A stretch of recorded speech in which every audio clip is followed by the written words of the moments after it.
Kombëtarja e vajzave njohu kundërshtaren në fazën play-off të kampionatit botror Brazil 2027. Në shortin e hedhur në selin e UEFA-s, përfaqësuesja Kuqeziu vendos përballë Walesit në raundin e parë të play-offit. Ndeshjet do zhvillohen gjatë muajit tetor, ndërsa data fikse do të përcaktohet në ditët e ardhshme.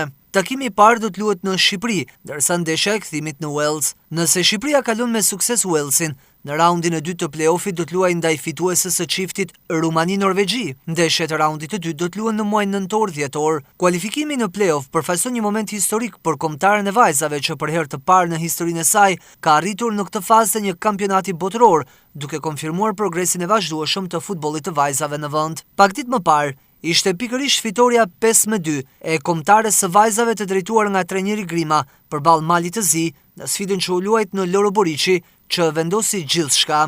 Shqipëria mbylli fushatën kualifikuese në vendin e tretë me 7 pikë në grupin 1 të Ligës B.